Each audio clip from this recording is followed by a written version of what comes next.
S'aimer soi-même, c'est se libérer de la souffrance, comme dirait Louise Hay. Et comme cela devient difficile lorsque nous nous retrouvons émotionnellement piégés dans des relations qui nous offrent moins que ce que nous méritons, mais plus que ce que nous devrions tolérer. Avez-vous déjà vécu cela? Vous rencontrez quelqu'un et une connexion spéciale se développe, une étincelle qui vous excite. Tout coule de source, gestes tendres, conversations profondes, messages constants. Même si cette personne vous dit « je ne veux rien de sérieux », ses actions vous déroutent. Il continue de vous chercher, de vous toucher et de vous séduire émotionnellement. Poussé par le désir et l'espoir, vous décidez d'ignorer cette phrase qui était déjà un avertissement. Vous vous convainquez que c'est peut-être la peur, qu'ils ont besoin de temps, que si vous leur donnez plus d'amour, de patience et de présence, ils changeront d'avis. Vous ressentez quelque chose d'intense, croyant que c'est de l'amour. Cette vidéo n'est pas une critique de cette illusion, mais plutôt une perspective compatissante, une invitation à comprendre que ce qui nous maintient souvent accrochés n'est pas l'amour, mais l'attachement déguisé en espoir.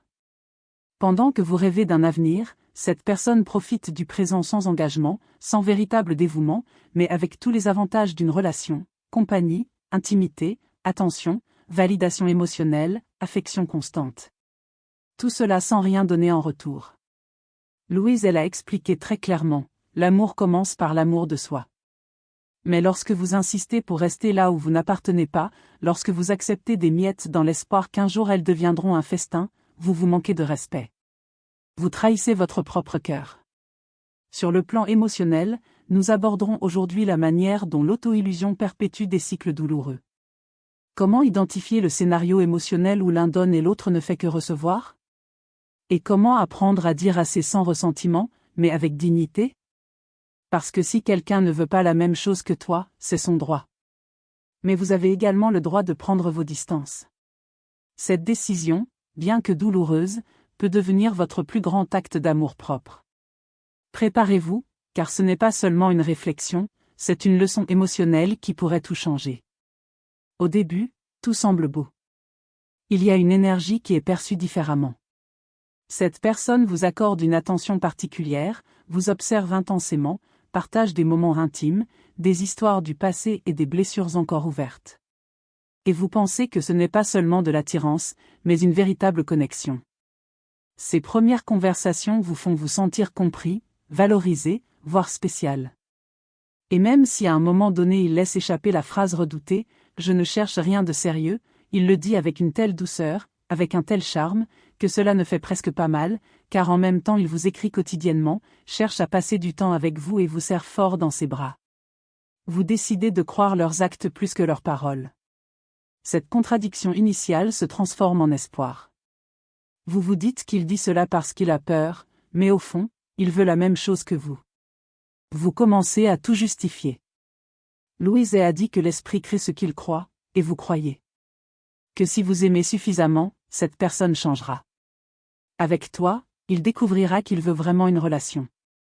Vous vous excitez et gardez le silence sur ce qui vous fait mal. Lorsque vous ne posez pas de questions, ne demandez pas d'explications ou n'exigez pas de clarté, vous vous laissez simplement porter. Cependant, ce flux est en réalité une forme déguisée d'attente. Vous attendez le jour où il se réveillera, où il vous choisira avec certitude. Entre-temps, vous l'avez déjà choisi sans condition. La relation avance, mais sans direction claire. Il y a du sexe, des rires, des moments qui ressemblent à des moments de couple, mais rien n'est mentionné, rien n'est confirmé, et vous vous convainquez que cela suffit, que c'est un processus dans lequel chaque personne a son propre rythme. Mais petit à petit, quelque chose commence à faire mal. L'incertitude, tu ne sais pas ce qu'ils sont ni ce qu'ils peuvent devenir. Il n'y a pas de compromis ni d'accord, et chaque fois que vous essayez d'aborder le problème, il ou elle s'éloigne, devient distant ou change simplement de conversation. Votre esprit commence à se justifier. Ce n'est pas le mal, c'est la peur, ce n'est pas un rejet, c'est un traumatisme, ce n'est pas un manque d'amour, c'est de la confusion. Et plus vous vous justifiez, plus vous niez la vérité. Louise disait, l'amour ne fait pas mal. Ce qui fait mal, c'est le manque d'amour propre. Et c'est ce qui est en jeu. Vous vous adaptez, vous acceptez ce qui est là, vous arrêtez d'en demander plus, vous devenez quelqu'un de disponible, d'aimant, de patient, alors qu'à l'intérieur vous vous sentez vide car vous ne pouvez pas parler de vos émotions sans avoir l'impression de faire pression sur les autres. On ne peut pas lui demander quelque chose de sérieux sans avoir peur qu'il s'enfuit. Vous vous retrouvez donc piégé dans une illusion que vous avez vous-même nourrie. Parce que oui, il y a eu de beaux gestes, de beaux moments, mais il n'y a jamais eu de réelle intention. Ce qui était un début pour vous n'était qu'un réconfort pour l'autre. C'est le piège émotionnel du début. Quand ce qui semble être une connexion se transforme en réalité en commodité, quand vous donnez votre cœur et que l'autre personne ne le garde que sporadiquement, non pas parce qu'elle n'est pas attirée par vous, mais parce qu'elle n'a jamais eu l'intention de rester. Louis nous rappelle que ce que vous donnez vous revient multiplié, mais si vous l'offrez à partir d'un lieu de vide, il ne reviendra que plus vide. Ici, vous donnez par désir, vous attendez de l'amour et vous ne recevez que des miettes. Reconnaître cette illusion n'est pas un échec, c'est une clarté. Et à partir de cette clarté, la véritable guérison commence. Il y a quelque chose que très peu de gens osent exprimer à voix haute. Souvent, quand quelqu'un vous dit qu'il ne veut rien de sérieux, cela ne veut pas dire qu'il ne veut rien de sérieux avec vous. Cela signifie qu'il ne veut pas assumer de responsabilité émotionnelle, même s'il veut profiter de ce que vous lui offrez. Et ce que vous offrez n'est pas peu. Vous donnez votre temps, votre attention, votre tendresse, vous donnez votre corps, votre compagnie, vos mots de soutien, vos coordonnées. Tu donnes tes oreilles pour écouter, tes bras pour tenir, tes nuits pour accompagner. Vous donnez votre compréhension infinie, votre patience inépuisable, votre amour sans réserve. Vous donnez tout sans condition, avec le secret espoir qu'un jour cette personne reconnaîtra toute votre valeur. Pendant que vous donnez, l'autre personne reçoit sans engagement. Des promesses sans effort parce que vous êtes toujours là. Toujours disponible, toujours disposé. Sans le vouloir, vous vous retrouvez dans un jeu émotionnel où une seule personne parie et l'autre participe simplement. Louise a dit, si vous ne vous aimez pas, vous finirez par accepter n'importe quoi, en croyant que c'est de l'amour. Et c'est précisément ce qui se passe ici. Vous confondez l'abandon avec l'amour, vous confondez la connexion avec la réalité, la réciprocité, vous confondez les miettes avec les signes. Ce type de relation fonctionne comme une balance inclinée. Vous donnez sans mesure, tandis que l'autre régule son implication. Parfois, il paraît plus accessible, il vous dit des mots doux, il vous fait l'amour comme si tout était réel. Il prend ta main, te regarde dans les yeux, t'observe comme si tu étais son univers. Mais juste au moment où vous sentez qu'il s'ouvre, il se retire, vous mettant en pause, répondant lentement, annulant des plans à la dernière minute et vous avertissant de ne pas mal interpréter les choses, vous rappelant qu'il ne vous a jamais rien promis. Vous êtes confus parce qu'il y a une semaine, il semblait fiancé. Qu'est-ce qui a changé? Rien, ajustez simplement le niveau de proximité pour ne pas avoir le sentiment d'avoir le droit d'en demander plus. C'est ainsi que fonctionne le jeu émotionnel égoïste, il donne juste assez pour vous garder, mais jamais assez pour avancer. Jouez avec vos émotions comme quelqu'un qui prend des médicaments, juste assez pour vous permettre de continuer, mais pas au point de vous sentir en sécurité. Et vous, tout excité, vous êtes toujours là, espérant que cette fois-ci ce sera différent. Ce jeu repose sur deux piliers, votre disponibilité constante et l'illusion que vous nourrissez vous-même, croyant que l'amour est un sacrifice. Vous pensez que si vous montrez plus, si vous êtes plus compréhensif, plus patient, plus généreux, cette personne le reconnaîtra. Mais il ne le fait pas parce qu'il ne veut pas voir. En l'état actuel des choses, la lecture est utile. Vous êtes leur refuge émotionnel, leur espace sûr, leur échappatoire sexuel, leur conseiller, leur thérapeute, leur source d'énergie. Vous êtes tout sauf leur priorité et cela, avec le temps, vous détruit. Louis a insisté, les personnes qui vous font le plus de mal sont celles à qui vous avez donné le pouvoir de le faire. Vous voilà, permettant l'accès émotionnel à quelqu'un qui ne se soucie pas de vous, qui ne vous choisit pas, qui ne vous inclut pas, mais qui bénéficie grandement de votre engagement. Oui, il vous utilise émotionnellement, physiquement et énergétiquement, et vous permettez que cela se produise parce que vous le déguisez en amour. Vous préféreriez être à mi-chemin dans cette relation plutôt que d'être seul, en vous persuadant que ce que vous avez est spécial, alors qu'en réalité vous seul le percevez de cette façon. C'est là le point le plus douloureux, réalisez que pour cette personne, vous n'êtes qu'une ressource, pas un compagnon. Vous êtes une solution temporaire à leur solitude, à leur ennui, à leur vide émotionnel. Et quand tu cesses de lui être utile, il disparaît, il s'en va, et quand il a besoin de quelque chose, il revient comme si de rien n'était. Ce cycle n'est pas une coïncidence, c'est un système émotionnel de bénéfice unilatéral. Tant que vous restez présent, disponible et dévoué, ce système reste en place car il est parfait pour ceux qui souhaitent seulement recevoir. Et vous savez ce qui est le pire, plus vous donnez, moins vous valez. Non pas parce que vous ne valez rien, mais parce que cette personne ne mesure pas votre amour. Il calcule combien il peut obtenir sans avoir à donner quoi que ce soit en retour. Il teste vos limites et vous les avez toutes effacées par inadvertance. Louis nous rappelle que lorsque vous vous valorisez, le monde le remarque et le respecte. Cette dynamique ne change que lorsque vous changez, lorsque vous cessez d'être émotionnellement disponible pour quelqu'un qui ne veut pas s'engager. Quand on comprend que l'amour sans réciprocité n'est pas de la noblesse, c'est s'abandonner et reconnaître que ce jeu n'est pas de l'amertume, c'est un éveil. Et cet éveil est le premier pas vers une vie émotionnelle plus saine, plus consciente et plus digne. Dans chaque histoire de déséquilibre émotionnel, il arrive un moment où quelque chose en vous se déclenche. Ce n'est pas que l'autre personne change, c'est vous qui ne pouvez plus soutenir une illusion qui s'effondre à chaque nouveau geste d'indifférence. Vous commencez à remarquer des schémas que vous ne vouliez pas voir auparavant. Cette personne n'apparaît que lorsqu'elle a besoin de quelque chose, de réconfort, de sexe, de compagnie, d'attention. Mais quand vous avez besoin de soutien, d'écoute, d'engagement ou simplement d'une réponse honnête, il disparaît, change de sujet, s'évanouit, et cette fois-ci vous ne pouvez plus le justifier. Ces excuses qui vous réconfortaient autrefois, comme « il est confus, il a besoin de temps, il ne veut pas se forcer », ne fonctionnent plus. Ce qui semblait compliqué autrefois semble désormais simple. Il n'est pas engagé, il n'y a pas de réciprocité, vous n'êtes pas une priorité. Parfois, ce que nous pensons être de l'amour n'est qu'une habitude de souffrance, a déclaré Louis. Et si cette habitude est ce qui vous maintient lié, vous appelez l'amour une reddition unilatérale, une attente constante qui ne fait que vous épuiser et vous consumer. Quand la conscience arrive, elle survient comme un coup violent. Ce n'est pas agréable, ce n'est pas confortable, mais c'est réel. Vous réalisez que vous avez donné vos émotions, votre temps, votre énergie à quelqu'un qui ne les prend que lorsque cela lui convient, et ce n'est pas facile à accepter. D'abord vous le niez, puis vous essayez de le comprendre, plus tard vous essayez de vous adapter, jusqu'à ce que votre corps crie « tu es épuisé ». Vous vous retrouvez à vérifier votre téléphone avec anxiété, à réduire vos attentes chaque semaine et à accepter moins simplement par peur de le perdre dans cet abîme émotionnel. Une voix intérieure commence à se faire plus forte, vous n'êtes pas heureux, vous n'êtes pas en paix, vous ne vous sentez pas aimé, seulement nécessaire.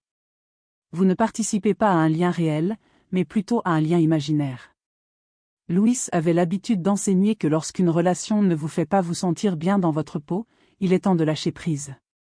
Lâcher prise, ce n'est pas abandonner, c'est revenir à soi-même, retrouver son équilibre et comprendre que peu importe l'amour que l'on ressent, s'il n'y a pas de réciprocité, on sera épuisé. Cette clarté ne naît pas avec la colère, mais avec la dignité. Vous vous demandez, qu'est-ce que j'obtiens vraiment ici? Où suis-je dans cette histoire? Est-ce de l'amour si je dois me cacher émotionnellement pour ne pas causer d'inconfort?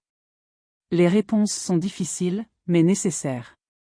Et la chose la plus transformatrice est que vous n'essayez plus de changer l'autre. Vous commencez à vous transformer, à élever votre niveau. Prendre conscience de fixer ses limites, de développer la capacité de se choisir soi-même plutôt que de quémander de l'affection. Ce n'est pas une décision contre cette personne, c'est un choix pour vous, car votre valeur ne peut plus dépendre de quelqu'un qui ne l'apprécie pas. Parce que votre amour n'est pas une monnaie et que votre présence est trop précieuse pour continuer à être utilisée sans engagement. Reconnaître que vous êtes exploité émotionnellement est le début d'une nouvelle histoire, une histoire dans laquelle vous arrêtez d'attendre des signes et commencez à fixer des limites, où vous arrêtez de vous adapter à ce que l'autre personne peut offrir et choisissez ce que vous méritez de recevoir. Il ne s'agit pas d'arrêter d'aimer, mais de commencer à se respecter, à se reconnecter avec soi-même et à cultiver l'amour de soi, qui est le fondement de tout ce que vous méritez vraiment. Accepter un « non » clair est l'une des tâches les plus difficiles lorsque vous êtes émotionnellement compromis. Cela fait mal non seulement à cause de la perte de quelqu'un, mais aussi parce que cela brise l'illusion que donner plus vous apportera la même chose. Détruisez l'espoir que l'amour puisse tout vaincre, même lorsque l'autre personne ne partage pas vos désirs. Cependant, Accepter ce « non » n'est pas une capitulation, mais un éveil. Louis avait l'habitude de dire « quand on s'aime vraiment, on n'accepte pas moins que ce qu'on mérite ». Reconnaître que quelqu'un ne veut pas la même chose que vous est souvent le premier pas vers cet amour de soi dont on parle si souvent, mais rarement pratiqué. Vous n'abandonnez pas l'amour, vous arrêtez simplement de le forcer. Si vous devez constamment convaincre, démontrer ou insister pour que quelqu'un vous remarque, alors ce n'est pas de l'amour, c'est une peur de la solitude, un manque émotionnel, un attachement déguisé en romantisme. Persister avec quelqu'un qui a déjà exprimé qu'il ne veut pas d'engagement, c'est comme frapper à une porte fermée en espérant qu'en insistant, il ouvrira la porte, mais il ne le fera pas. Cette porte ne s'ouvre pas de l'extérieur, et chaque fois que vous ignorez ce « non », vous prolongez votre propre souffrance, répétant un cycle d'attente, d'anxiété et de déception. Ce n'est pas par manque d'amour, mais par excès d'espoir. Un espoir qui naît souvent du passé, des blessures de l'enfance, des liens où l'on a appris qu'il fallait se battre pour être aimé. Gagner l'affection de quelqu'un par l'effort, en croyant qu'il vous aimera de cette façon, est une erreur, car le véritable amour ne se mérite pas, elle est partagée, choisie et construite entre deux personnes. Accepter un « non » ne signifie pas que vous en valez la peine, mais plutôt que l'autre personne n'est pas prête ou n'est pas dans le même état émotionnel. Cela ne fait pas d'eux de mauvaises personnes, ni de vous une personne indigne d'amour. Cela montre simplement qu'ils ne se dirigent pas vers la même destination émotionnelle. Louise nous a appris que tout ce que vous libérez vous libère. Lorsque vous abandonnez le besoin de convaincre quelqu'un que vous avez de la valeur, quelque chose en vous commence à respirer. Vous retrouvez votre énergie, votre dignité, votre temps et votre clarté. L'amour de soi ne se démontre pas en restant là où l'on n'est pas choisi, mais par la capacité de partir sereinement, de fermer la porte sans crier. Arrêtez d'insister sans ressentiment et respectez-vous, même au milieu d'un deuil émotionnel. Accepter le non, c'est aussi faire confiance à la vie, croire que dire assez n'est pas la fin de l'amour, mais le début de l'amour de soi. C'est faire savoir à l'univers que ce n'est pas ce que vous méritez et que vous savez qu'il y a quelque chose de mieux qui vous attend. C'est quitter l'état d'attente et revenir vers soi-même. Un acte profond de maturité émotionnelle, de présence et d'intégrité. Accepter que l'on puisse ressentir une grande affection pour quelqu'un et comprendre néanmoins que cela ne suffit pas si cet amour n'est pas réciproque dans la même mesure. C'est aussi un acte de foi. La foi que vous n'avez pas besoin de mendier de l'affection et la confiance que celui qui vous aime vraiment ne vous fera pas douter ou ne vous demandera pas une patience infinie pendant qu'il bénéficie de votre dévouement. Il ne jouera pas avec tes sentiments. Accepter le non de manière mature, c'est, en substance, se sauver soi-même. Retournez à votre centre. Reprenez votre pouvoir. Regardez-vous dans le miroir et dites « Je ne vais me perdre avec personne. Je ne resterai pas là où je ne m'épanouis pas. » C'est ça l'amour véritable. Après avoir accepté que la personne ne veut pas la même chose que vous, vient l'étape la plus cruciale, prendre ses distances. Il ne faut cependant pas qu'il s'agisse d'un retrait impulsif, plein de colère, de reproches ou de drame. Il ne s'agit pas de crier « Je pars » et d'espérer que l'autre personne courra après vous. Il s'agit de partir avec sérénité, avec clarté et surtout avec dignité. Ce type de retrait ne nécessite pas d'explication détaillée. En fait, souvent, la chose la plus puissante est ce qui n'est pas dit. Louise a dit « Votre énergie parle plus fort que vos mots ». Et quand vous changez votre disposition intérieure, quand vous cessez d'être disponible émotionnellement, l'autre personne le perçoit, même si vous n'expliquez rien. La distanciation consciente commence au quotidien. Vous cessez de répondre immédiatement, vous n'êtes plus toujours joignable. Vous commencez à choisir quand répondre, quand voir, quand donner. Vous n'acceptez plus les plans de dernière minute. Vous ne vous adaptez plus à leur disponibilité. Vous le faites non pas pour punir, mais pour protéger votre paix, car vous avez compris que votre présence ne peut plus être une récompense pour ceux qui ne savent pas la valoriser. Ce n'est pas de la manipulation. Vous n'essayez pas de provoquer sa jalousie ou de jouer avec son esprit. Vous quittez le jeu où vous étiez le seul à parier quelque chose de réel. Vous choisissez d'arrêter d'investir dans un endroit où il n'y a jamais eu d'intention de réciprocité pour construire quelque chose avec vous. Cependant, ce genre de silence crée un écho inconfortable, car l'autre personne s'est habituée à votre affirmation constante, à votre dévouement sans réserve, à votre présence assurée. Maintenant que tu es parti, il ressent le vide, et dans ce vide, il peut commencer à remarquer ce qu'il tenait autrefois pour acquis. Ou peut-être pas. Peut-être qu'il s'en va complètement, mais même cela est une forme de réponse. Louis avait l'habitude de dire, quand vous vous mettez en premier, vous n'êtes pas égoïste. Vous agissez de manière responsable envers vous-même. Et prendre ces distances, c'est précisément cela, une responsabilité émotionnelle. Vous n'avez pas besoin de devenir l'ennemi de cette personne. Il faut juste que tu arrêtes d'être toi-même. La distanciation consciente implique également de cesser de chercher des explications. Arrêtez d'écrire ces messages sans fin qui se terminent par un simple « je voulais juste que tu comprennes ». Tu n'as plus besoin de moi pour le comprendre, tu dois le comprendre toi-même, t'écouter, respecter ce que tu ressens. Vous partez sans élever la voix, sans faire de scène, mais avec une décision ferme qui transforme tout. Avant, ta présence servait à leur réconfort, désormais, votre absence préserve votre intégrité. Et oui, au début, vous hésiterez, vous vérifierez leur profil, vous penserez que vous êtes trop dur.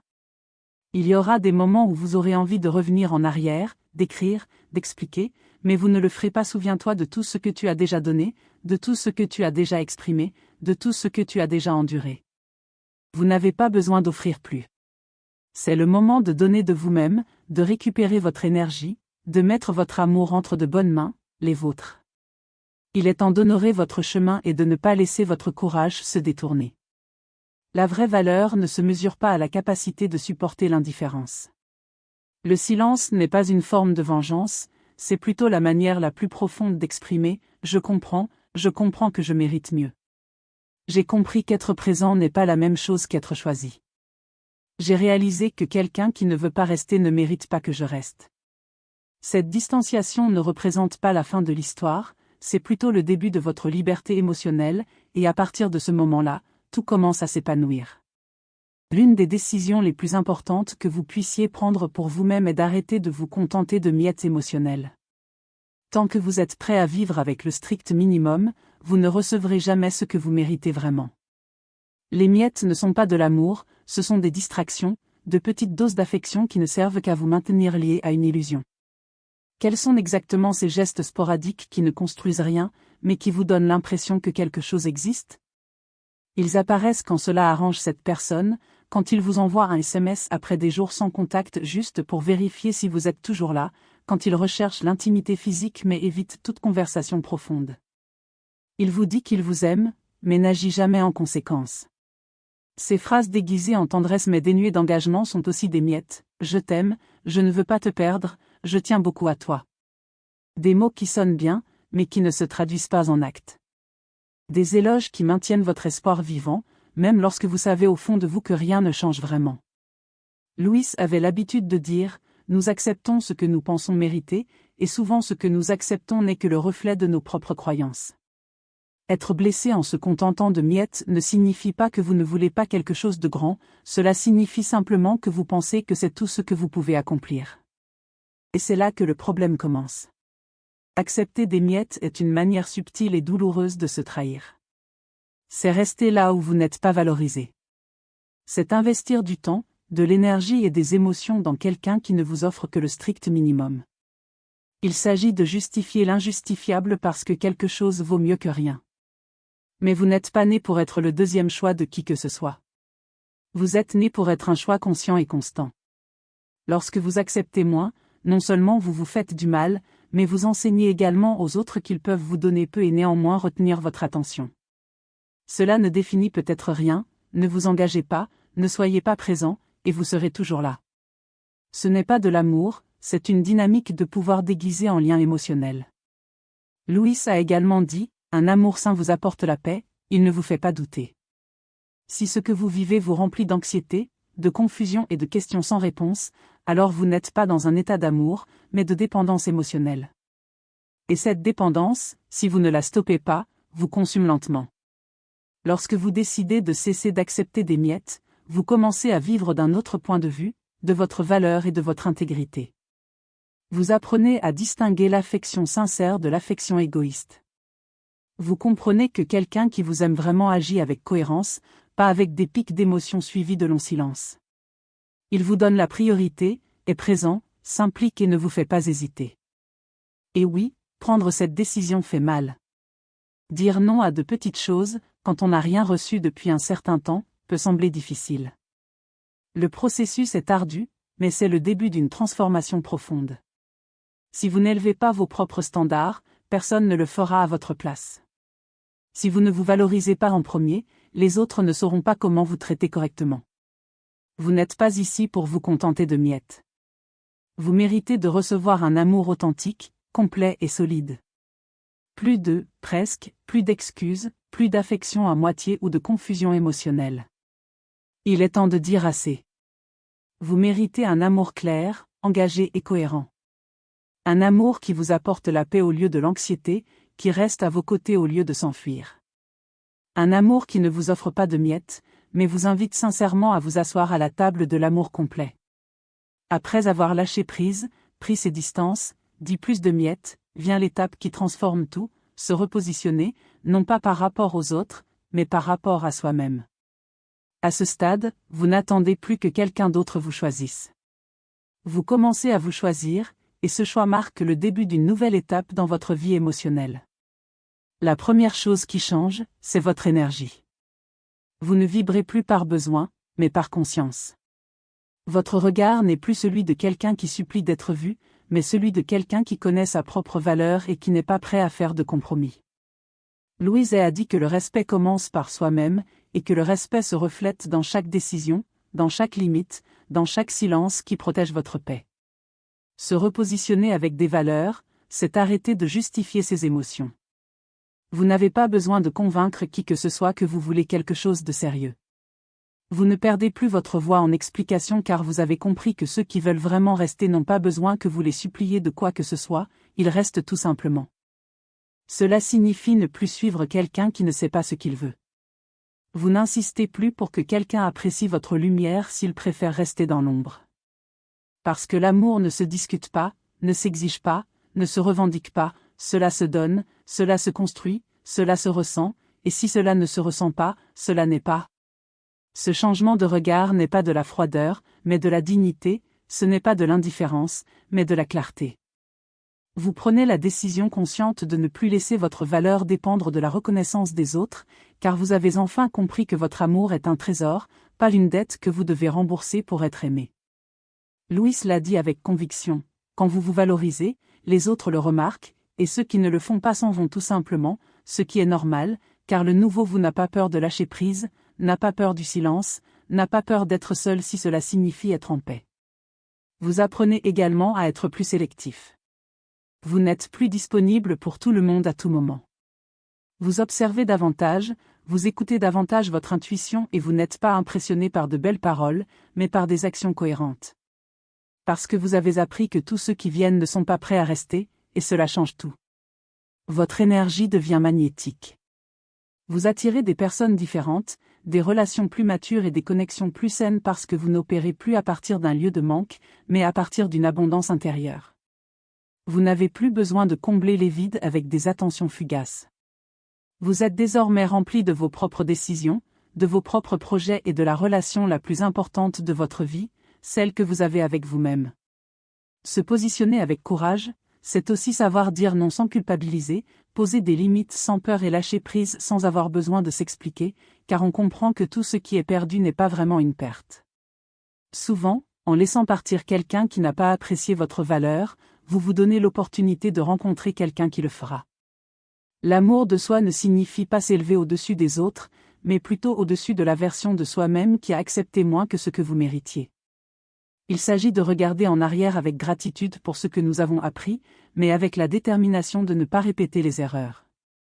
Se repositionner courageusement n'est pas une question de vengeance ou de fierté, c'est une conséquence naturelle. C'est le résultat d'une guérison, d'une fatigue à mendier de l'amour, d'une décision selon laquelle votre cœur n'est pas un lieu de passage, mais une demeure sacrée. Et si quelqu'un ne reconnaît pas cela, alors ce n'est pas vous, car maintenant vous savez exactement qui vous êtes et vous n'accepterez plus jamais rien de moins. Ceux qui vous font du mal ne le font pas tous avec de mauvaises intentions. Parfois, ce qui vous fait mal n'est pas la méchanceté, mais l'immaturité émotionnelle, le trouble intérieur, une réelle incapacité à maintenir une relation stable alors que votre cœur est encore plein de blessures non résolues. Il y a des gens qui ne savent pas ce qu'ils ressentent, un jour, ils vous disent « je ne veux rien de sérieux », et le lendemain, ils vous poursuivent intensément, ils vous embrassent comme si vous étiez tout ce dont ils avaient besoin, mais ils s'éloignent lorsque vous leur parlez d'engagement, ils s'enthousiasment pour vous et puis ils se figent intérieurement. Louis a dit « vous ne pouvez pas changer les autres, vous pouvez seulement changer la façon dont vous réagissez à eux ». Cette section n'est pas destinée à juger. Identifier les incohérences des autres ne consiste pas tant à critiquer, mais plutôt à comprendre que souvent ce que nous percevons comme la réalité n'est qu'un mécanisme de défense. La seule façon de briser ce cycle est de vous changer vous-même. Cette personne peut ne pas savoir comment gérer ses sentiments, ne pas savoir comment aimer sans peur, avoir des traumatismes non résolus, des relations passées qui ont laissé des cicatrices ou des croyances négatives sur l'amour. Avec votre présence émotionnelle ouverte, vous avez peut-être déclenché quelque chose en elle qui était bouleversant. Cela ne vous rend pas coupable, mais cela ne vous oblige pas non plus à rester. Car même si vous pouvez comprendre leur blocage, leur insécurité ou leur confusion, vous n'êtes pas là pour être leur thérapeute émotionnel. Vous êtes censé construire une connexion saine, et vous ne pouvez rien construire de solide avec quelqu'un qui n'ose pas rester. C'est là que la distanciation consciente devient un réflexe.